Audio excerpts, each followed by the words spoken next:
नमस्कार, ABC channel में आपका स्वागत है। मैं हूं सचिन श्रीवास्तव और आप मेरे साथ देखेंगे आजमगढ़ से जुड़ी खबरें। आइए नजर डाल लेते हैं आज की खास खबरों पर। खबर के प्रायोजक हैं संपूर्ण बाजार, राहुल नगर, मड़िया, आजमगढ़। सामानों पर 10 से 40% तक की छूट। Cross valley international school, Kukulipur, Sathiyaon, Azamgarh और wooden touch, Bhavnath, Azamgarh. Corona के पहले व दूसरे दौर में महानगरों व अन्य जिलों में फंसे लोगों के लिए अपने घर लौटने के लिए रोडवेज बस ने बखूबी अपनी जिम्मेदारी निभाई थी। उत्तर प्रदेश परिवहन निगम ने पहले दौर के दौरान तो पूरे यूपी में फ्री में लोगों को उनके गृह जनपद तक पहुंचाने का काम किया था। हालांकि इसके लिए विभाग को काफ़ी घाटा भी सहना पड़ा था। लॉकडाउन खत्म होने पर लोगों की आवाजाही बढ़ने पर विभाग को आर्थिक संकट से जूझने के लिए मशक्कत करनी पड़ रही थी। ऐसे दौर में भी विभाग के कुछ कर्मचारी भी अपने शातिर दिमाग व भ्रष्टाचार की चाहत के चलते विभाग को चूना लगाने में पीछे नहीं हटे। ऐसे ही एक मामले का भंडाफोड़ आजमगढ़ रोडवेज विभाग में हुआ है, जहां पर अंबेडकर डिपो के परिचालक की करतूत पकड़ में आई है, जिसने पिछले 8 महीने में विभाग को करीब 1.5 लाख की चपत लगा दी। बताया जा रहा है कि परिचालक विनय कुमार गुप्ता निवासी जहानागंज आजमगढ़ डिपो से बस लेकर अपने गंतव्य स्थल पर जाता था और जो भी टिकट का पैसा उसको मिलता था, हर 20 या 25 दिन के अंदर उसमें कुछ गड़बड़ी कर देता था। कैश व बैग जमा करने में सिस्टम के लूप होल का सहारा लेकर कैश नहीं जमा कराता था, लेकिन लिखा पढ़ी में वह जमा हो जाता था। करीब 3 दिन पहले उसकी यह करतूत पकड़ में आ गई। तब आरएम अतुल त्रिपाठी ने इसकी विधिवत जांच कराई। जांच में पिछले 8 महीने में उपरोक्त परिचालक की तरफ से 1,40,000 से ज्यादा के कैश की गड़बड़ी का पता चला। इसके बाद हड़कंप मच गया। आरएम ने जानकारी दी तो यह पता लगाया जा रहा है कि सिस्टम में कुछ कमी का फायदा उठाकर कितने परिचालकों ने इस तरह की करतूत को अंजाम दिया है। हालांकि इसमें कैश जमा कराने में शामिल कुछ कर्मचारियों के भी मिलीभगत की संभावना है, जिसकी भी विधिवत जांच की जा रही है। फिलहाल परिचालक विनय कुमार गुप्ता को निलंबित कर दिया गया है। उसने अपनी गलती मान ली है और अपना कैश जमा करा दिया है, लेकिन अगर कोई अन्य कर्मचारी भी इस तरह की गड़बड़ी में शामिल मिलता है तो उसके खिलाफ भी सख्त कार्रवाई की जाएगी। परिचालक है विनय गुप्ता, परिचालक हैं, ये अंबेडकर डिपो के परिचालक हैं। इन्होंने करीब 8-9 डेट्स में 44 का नंबर गलत डाल के और अपना वेबल चेक नहीं कराया, सिर्फ चेकिंग में दे दिया 44 का नंबर डाले कि मैंने इतना कैश जमा कर दिया और कैश भी नहीं जमा किया। ये मामला जब प्रकाश में आया तो इसकी पूरी डिटेल निकाली गई साल भर की, तो 8 डेटें निकली हैं, 8-9 डेटें निकली हैं। उसमें 1,40,905 रुपये का शायद गबन किया गया है। तो इनको घर से पकड़वा के बुलवाया गया, इन्होंने उसको स्वीकार भी किया और अब इन्होंने 1,40,000 रुपया जमा कर दिया है। परिचालक को उसके लिए दंडित करते हुए फिलहाल सस्पेंड कर दिया गया है। इसकी जांच अब इसी तरीके के मामले और ना हो रहे हो कहीं क्षेत्र में, तो हम पूरे क्षेत्र में, हमारे ARM फाइनेंस है, उन्होंने आदेश कर दिया पूरे क्षेत्र में इस तरीके की जांच होगी। 3 जनों की टीम बनेगी, जिसमें अकाउंटेंट होंगे डिपो के, वो डिपो के इंचार्ज होंगे और ये लोग सब उसको चेक करेंगे कायदे से और फिर अपनी रिपोर्ट 15 दिन के अंदर हमको प्रेषित करेंगे। इसमें जो है बताना चाहूँगा कि ये तीन तरह से होता है। चेकिंग सेक्शन है और आपका बैग वाइज होता है, और बैग वाइज से पूरी डिटेल जो बैग जाता है वो पूरी डिटेल भेजी जाती है कैशियर के पास, जो मिलान होता है। तो बैग वाइज वालों ने भी वो डिटेल नहीं भेजी है, जिससे कैशियर साहब मिलान नहीं कर पाए। कैश टू कैश तो मिल गया, लेकिन बैग कितने इशू हुए और कितने बैग लौटे ये चीज़ नहीं पता चल पाई, जिसकी वजह से ये घोटाला सामने आया है। अब इसमें बैग वाइज के जो भी लोग दोषी पाए जाएंगे उनके विरुद्ध भी सख्त कार्रवाई की जाएगी। तो सर ये कितने दिन से चल रहा था लगभग मामला? ये लगभग 8 महीने से हो रहा है। 8 महीने में 8 बार हुआ है, 8-9 महीने में। फूलपुर थाना क्षेत्र के सदरपुर बरौली गांव में खादा निजामाबाद मार्ग से सटे जितेंद्र पाठक पुत्र मंगलदेव पाठक निवासी पटखौली थाना बांसडी बलिया फिनो पेमेंट्स बैंक नाम से सेवा केंद्र संचालित करते हैं। आज दिन में 11 बजे के करीब पल्सर मोटरसाइकिल सवार दो बदमाश सेवा केंद्र पर बैठे ऋतिक पाठक से पैसा निकालने जाने के बारे में पूछे। ऋतिक द्वारा ये पूछे जाने पर कि कितना पैसा निकालना है तो बदमाशों द्वारा 50,000 की बात कही। ऋतिक ने आधार कार्ड लेकर आने के लिए कहा। कुछ देर बाद 3 की संख्या में आए बदमाश दुकान पर पहुंच असलाहा दिखाते हुए काउंटर में रखा पैसा निकालने लगे। इस दौरान ऋतिक पाठक बदमाशों से भिड़ंत ले लिया। छीना झपटी में असलाहा ऋतिक के हाथ में आ गया। बदमाश ऋतिक से असलाहा छीनकर बाइक से भागने लगे। बदमाशों को भागते समय ऋतिक ने धक्का मार दिया। इस दौरान बदमाश ने ऋतिक को लक्ष्य कर फायर कर दिया। गोली ऋतिक के पेट के ऊपरी हिस्से को रगड़ते हुए निकल गई। ऋतिक द्वारा शोर मचाने पर अगल बगल के लोग दौड़ पड़े। बदमाश मोटरसाइकिल छोड़कर पैदल भागने लगे। बदमाशों ने कोल्ड स्टोर के रास्ते की तरफ से आ रहे कौड़िया निवासी फैसल पुत्र सुफियान की बाइक छीनकर निजामाबाद की तरफ भाग निकले। बहादुर लड़का है, उसने उनका जो तमंचा था वो छीन लिया और छीन के फिर उन्हें थोड़ी दूर तक दौड़ाया भी। बाद में वो इससे तमंचा ले लिया और एक फायर किया जो इसके जो पेट है उसके छूता हुआ निकला है। अंदर नहीं गई है गोली। बाकी व्यवस्था की जा रही है और काफी कुछ चीजें बदमाश सर जाते समय रास्ते में एक गाड़ी भी छीन ले गए। हाँ, वो एक गाड़ी जब यहाँ से निकले एक गाड़ी छीन के ले गए। पुलिस उसका पीछा कर रही है और ये जो गाड़ी मौके पे छूटी है बदमाशों की, इसके बारे में पता किया जा रहा है। काफी क्लू लगा है, बहुत जल्दी बदमाश गिरफ्तार हो। राज्यपाल आनंदीबेन पटेल एवं मुख्यमंत्री योगी आदित्यनाथ द्वारा लोक भवन लखनऊ से दीप प्रज्वलित कर उत्तर प्रदेश मुख्यमंत्री बाल सेवा योजना का शुभारंभ किया गया। प्रदेश स्तर पर उत्तर प्रदेश मुख्यमंत्री बाल सेवा योजना के अंतर्गत चयनित किए गए 4050 कोविड-19 महामारी के दौरान अनाथ बेसहारा हुए बच्चों के खाते में 4 करोड़ 86 लाख रुपए 4,000 प्रति माह की दर से 3 माह के लिए प्रति लाभार्थी को 12,000 ऑनलाइन ट्रांसफर किया गया। इसी के साथ ही प्रतीकात्मक रूप से 10 लाभार्थियों अनाथ बेसहारा बच्चों को स्वीकृति पत्र, स्कूल बैग, टिफिन प्रदान किया गया, जिसका सजीव प्रसारण कलेक्ट्रेट सभागार आजमगढ़ में किया गया। इसी क्रम में जनपद स्तर पर उत्तर प्रदेश मुख्यमंत्री बाल सेवा योजना के अंतर्गत चयनित किए गए 10 लाभार्थियों को जिलाधिकारी राजेश कुमार द्वारा स्वीकृति पत्र दिया गया, जिसमें अधिकारी ने बताया कि 36 लाभार्थियों कोविड-19 महामारी के दौरान अनाथ बेसहारा बच्चों के खाते में 4,32,000 रुपए खाते में जल्द ही भेज दिए जाएंगे। इसी क्रम में जिलाधिकारी ने जिला प्रोबेशन अधिकारी को निर्देश दिए कि ज्ञानश्री चौहान का दाखिला कस्तूरबा गांधी विद्यालय में कराएं। प्रांजल यादव की माता नीलम यादव को विधवा पेंशन दिलाना सुनिश्चित करे एवं अभिषेक गुप्ता की अभिभावक नीतू गुप्ता को मुख्यमंत्री आवास योजना के तहत आवास दिलाना सुनिश्चित करे। उन्होंने कहा कि बेसहारा अनाथ बच्चों को सरकार द्वारा चलाई जा रही जन कल्याणकारी योजनाओं का लाभ 100% दिलाना सुनिश्चित करे। जिलाधिकारी ने उत्तर प्रदेश मुख्यमंत्री बाल सेवा योजना के बारे में बताया कि इस योजना के अंतर्गत 0 से 18 वर्ष की आयु के बच्चे जिनके माता या पिता अथवा दोनों की कोविड-19 संक्रमण के कारण मृत्यु हो गई, उन्हें उत्तर प्रदेश मुख्यमंत्री बाल सेवा योजना के तहत 4,000 रुपए प्रति माह प्रदान किए जाएंगे। 11 से 18 वर्ष तक की आयु के बच्चों की निःशुल्क शिक्षा की व्यवस्था अटल आवासीय विद्यालयों तथा कस्तूरबा गांधी आवासीय विद्यालयों में कराई जाएंगी। प्रदेश सरकार ऐसी अनाथ बालिकाओं के विवाह योग्य होने पर उनकी शादी हेतु 1,01,000 रुपए उपलब्ध कराएगी। कक्षा 9 या उससे ऊपर की कक्षा में अथवा व्यावसायिक शिक्षा प्राप्त कर रहे 18 वर्ष आयु तक के ऐसे बच्चों को टैबलेट, लैपटॉप की सुविधा उपलब्ध कराई जाएगी। मुख्यमंत्री बाल सेवा योजना के तहत हमारे यहाँ 36 बालक या बालिका हैं जिनको आज माननीय मुख्यमंत्री जी की इस योजना के तहत लाभान्वित किया गया है। इन बच्चों के या तो माता पिता या कोई एक, दोनों में से एक कोई ना कोई कोविड की बीमारी से, कोविड की वजह से उनकी मृत्यु हुई है। तो सरकार की तरफ से एक निर्णय लेके सभी बच्चों को संरक्षण दिया गया माननीय मुख्यमंत्री जी द्वारा, जिससे कि बच्चों की पढ़ाई और भरण पोषण अच्छे से हो सके और एक अच्छा उज्ज्वल भविष्य बच्चे उज्ज्वल भविष्य की तरफ बढ़ सके। ये बच्चे जो अनाथ हुए हैं या ये कोई गार्जियन नहीं है, क्या उनको बालिग होने तक जाएगी राशि या कुछ सालों तक? देखिए, पूरी योजना जो है पूरा उनका शिक्षा के लिए पूरा ध्यान दिया गया है। तो शिक्षा की उसमें पूरा व्यवस्था की जाएगी। साथ में एक व्यवस्था और है कि अगर कोई जाना चाहे तो उनको जो रेजिडेंशियल स्कूल्स हैं उसमें भी उनको भर्ती कराया जा सकता है। जैसे कस्तूरबा गांधी हो गई, अटल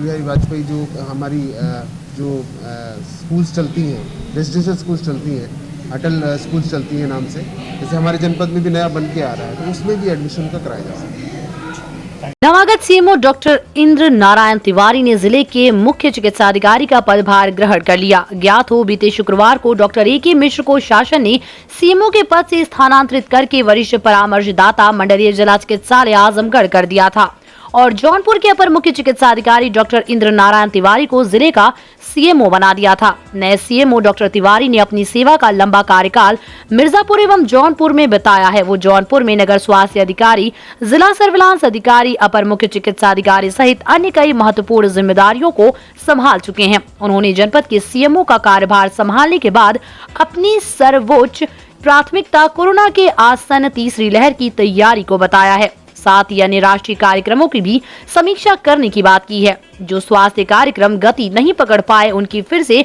समीक्षा करके तेज करने पर जोर दिया है। डॉक्टर तिवारी ने जनपद की सभी स्वास्थ्य केंद्रों पर चिकित्सकों एवं पैरामेडिकल स्टाफ की 100% उपस्थिति पर विशेष जोर देते हुए कहा कि इसके साथ कोई समझौता नहीं होगा।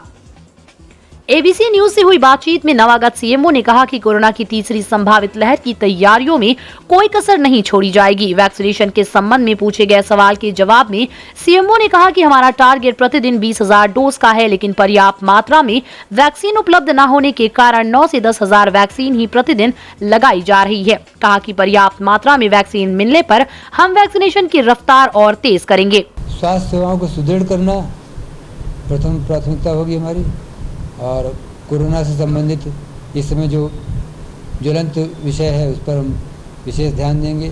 खासतौर से जो ये तृतीय लहर की तैयारियों के बारे में भी समीक्षा करके उसको देखेंगे, जहाँ भी गैप होगा उसको पूरा करेंगे, जिससे हम किसी भी स्तर पर कोई आकस्मिक बातें आती हैं तो उसका हम तुरंत संज्ञान लेकर के स्वास्थ्य सेवाएँ उपलब्ध करा सकें। सर अभी तक 3-4 दिन हो गए आप इलेक्शन किए थे? 19 तारीख को हमने ज्वाइन किया, उसके बाद एक दिन का हॉलीडे ही हो गया। 20 को मैंने कार्यालय का कार्यभार शुरू किया। अभी जिला चिकित्सालय में और अर्बन क्षेत्र में कुछ वैक्सीनेशन बूथ का निरीक्षण किया है। वैक्सीनेशन का क्या है अभी तक चल रहा है? वैक्सीनेशन ठीक ठाक चल रहा है। प्रदेश में हमारी वैक्सीनेशन की स्थिति अच्छी रही है। जैसे जुलाई में सर 19,000 टारगेट पे लग रहा था, सॉरी जून में 19,000 टारगेट पे लग रहा था। अब जून में क्यों 9,500 टारगेट पे लग रहा है? टारगेट हमारा 20,000 का है, लेकिन पर डे हमारे लक्ष्य की उपलब्धि हो सकता है 9,500 आपको दिखे। उसमें हमारी सीमाएं हैं कि हमको जिस तरह से वैक्सीन उपलब्धता होती है। लेकिन जून में वही 19,000 की अपेक्षा 22,000 23,000 लगते थे। वही तो हमारा है कि 9,500 की अपेक्षा 8,500 8,000 82,000 नहीं, ऐसा क्यों? लक्ष्य मेरा 8,500 नहीं है। लक्ष्य हमारा अभी हमारी उपलब्धि कम है, आपको दिख रही आज है। क्यों ऐसा हो रहा है? उसका केवल एक ही कारण है, हमको वही राज्य स्तर से वैक्सीन पर्याप्त मात्रा में उपलब्ध नहीं हो पा रही है। जैसे उपलब्धता होती है उसके हिसाब से हम अपना उपलब्धि भी बढ़ाते हैं। तो उसमें हमारी पूरी तैयारियां हैं, हमारी टीम पूरी तरह से काम कर रही है। आवश्यकता पड़ने पर वैक्सीन की उपलब्धता होने पर हम टीम बढ़ा भी देते हैं और क्षमता हमारी पूरी है। जैसे वैक्सीन मिलती रहेगी हम टीकाकरण का कार्य लक्ष्य भी खत्म हो गया, जितने ज़्यादा हो सकता है वैक्सीनेशन हो।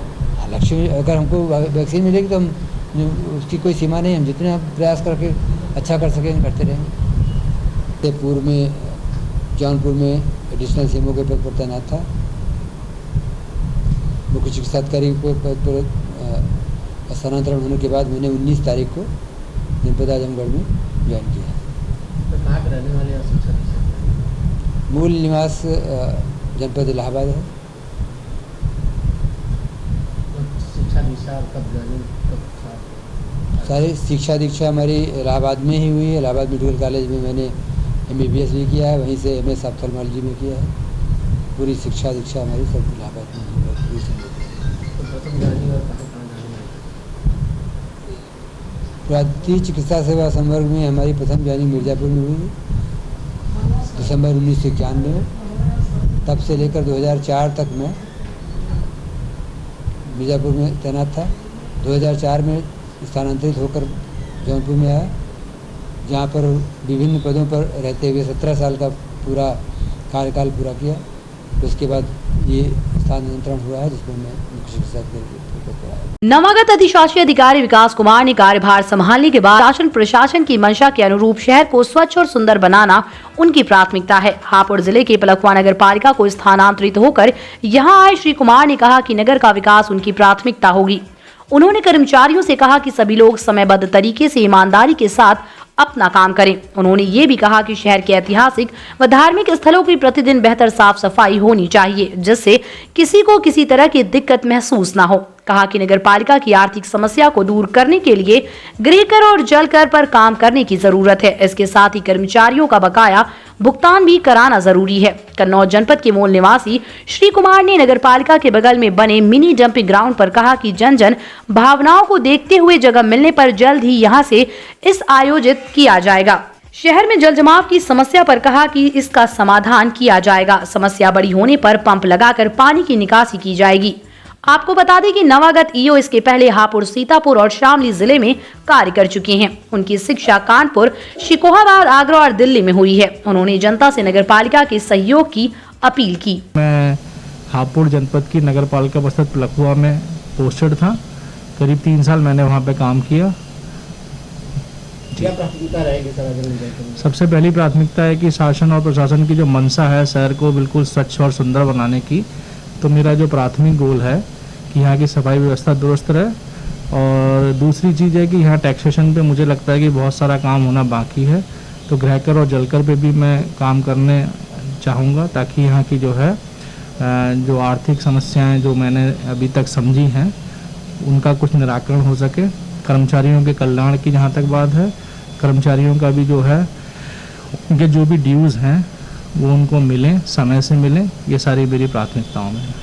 तो सर वो डंपिंग ग्राउंड है जो शहर के बीचों बीच किया है, उसको निर्माण के लिए जनता चाह रही है कि कहीं और कर दिया जाए उसको। वो डंपिंग ग्राउंड तो केवल ट्रांसफर स्टेशन के रूप में हम उसका इस्तेमाल करेंगे, मैंने देखा है वो। और अगर ऐसी कोई जन अपेक्षा है नगर पालिका से, तो उस जन अपेक्षा के प्रति हम लोग जो है बहुत ही सकारात्मक रूप से उसको जो है उस पर काम करेंगे और देखते हैं कैसे हम उसको शॉर्ट आउट कर सकते हैं। इतना जल्दी होगा उस पर भी हम लोग काम करेंगे। सामने जो डंपिंग ग्राउंड बना, जी मैंने देखा उसको, मैं 2 दिन अभी भ्रमण किया मैंने देखा पुरानी जेल के पास में डंपिंग ग्राउंड है। दरअसल ये बात ये है कि ना कूड़े को कहीं ना कहीं तो हमें जो है टाइम बिंग हमें उसको ट्रांसपोर्टेशन से पहले कहीं ना कहीं तो डंप करना पड़ेगा, तो उसी क्रम में वहाँ पे हम अपना कूड़ा डंप करते हैं। उसके बाद हम फिर उसको जो है अपने डंपिंग यार्ड ले जाते हैं। तो अगर शहर के बीचों बीच में है तो हम देखेंगे कोई ऐसी ज़मीन हमें मिले जहाँ पे अपने ट्रांसफर स्टेशन को हम बना सकें और जहाँ से हम अपनी व्यवस्था को सुचारू रूप से चला सकें। अगर हमें ये सारी चीज़ें मिल जाती हैं तो हम इसको बिल्कुल यहाँ से जो है ट्रांसफ़र करने के बारे में सोचेंगे।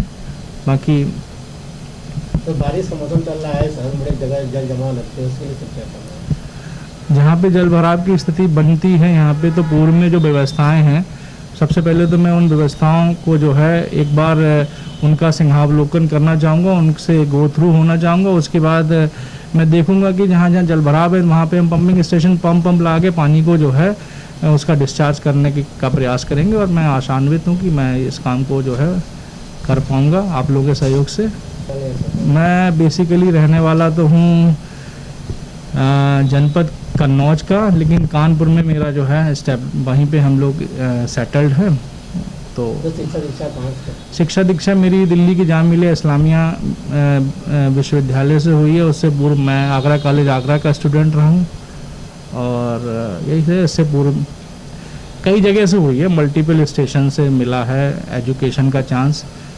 शिकोहाबाद से भी मैंने बीएड किया हुआ था, फिरोज़ाबाद से मैंने सीनियर सेकेंडरी तक की एजुकेशन दी, फिर आगरा कॉलेज आगरा से मैंने उसके बाद में हायर एजुकेशन के लिए फिर मैं दिल्ली चला गया। वहीं से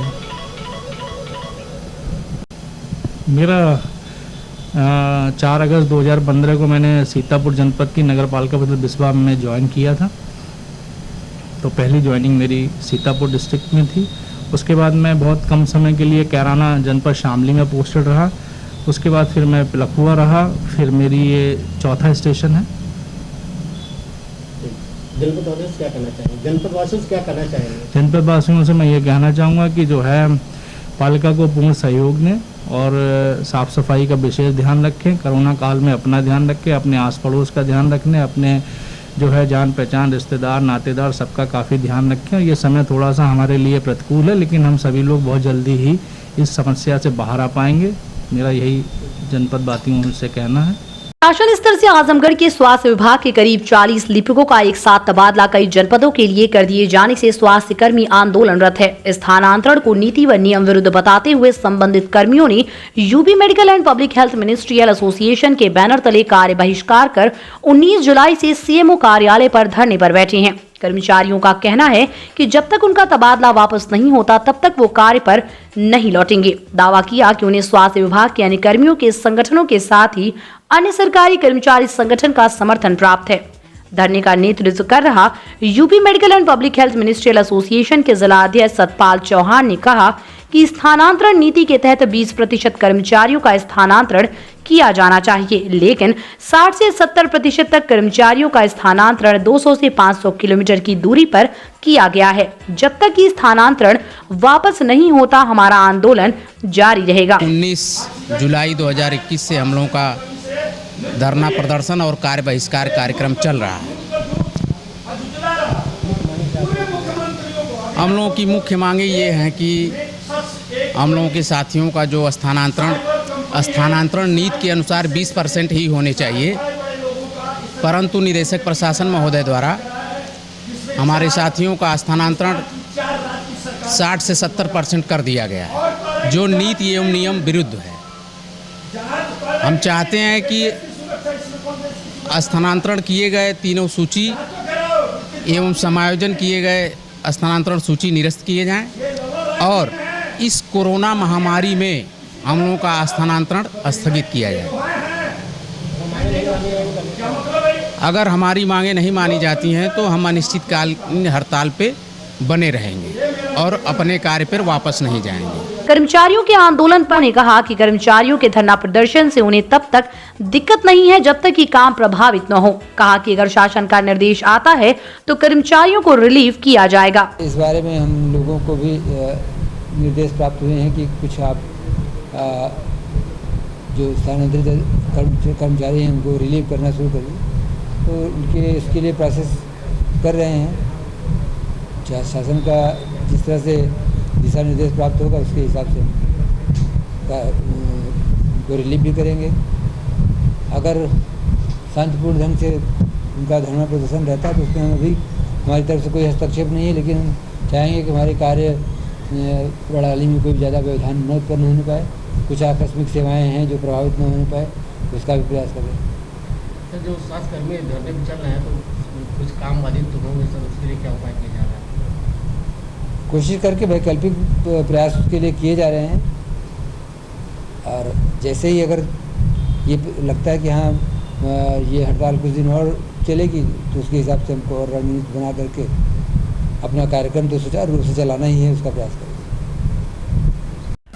वुडन और एल्युमिनियम हुआ पुराना, यूपीवीसी विंडो और डोर्स का आया जमाना। अपने घर, मकान और ऑफिस में लगवाएं शानदार यूपीवीसी विंडो और डोर्स। दीमक, पेंट, पॉलिश के खर्चों से बचें। High security, sound proof, energy saving, fire resistant, water proof, one time investment. UPVC window और डोर्स अब आपके शहर आजमगढ़ में उपलब्ध। Windows INC besides BJP office, roadways, civil lines, Azamgarh. Wall interior के लिए भी संपर्क करें। 3D wallpaper, 5D wallpaper, designing wallpaper, kitchen, bedroom and drawing room wallpaper. Wooden touch, Bhanwarnath, Azamgarh, a complete hardware store. हमारे यहाँ branded plywood, flush door, designer door, PVC door, 4 mica, fancy hardware, kitchen की chimney एवं modular kitchen की exclusive range उपलब्ध। अपने आशियाने में लगाइए 4 चांद, पहुंचिए वुडन टच, भंवरनाथ, आजमगढ़। संपूर्ण बाजार, राहुल नगर, मड़िया, आजमगढ़। किराना store, general merchant, cosmetic, fast food, home and kitchen के सामानों का आजमगढ़ का सबसे बड़ा प्रतिष्ठान। फूड ग्रेन्स, ऑयल्स और सभी प्रकार के मसाले, cosmetic store, snacks store, summer drink and beverages, cleaning and house hold, home और किचन के product, bakery store, dairy product, सभी सामान मार्केट रेट से सस्ता और अच्छा, 10 से 40% तक की छूट। पतंजलि के सामानों पर 15% तक विशेष डिस्काउंट। शादी विवाह के सामानों की खरीदारी पर स्पेशल ऑफर। संपूर्ण बाजार, राहुल नगर, बड़िया, आजमगढ़।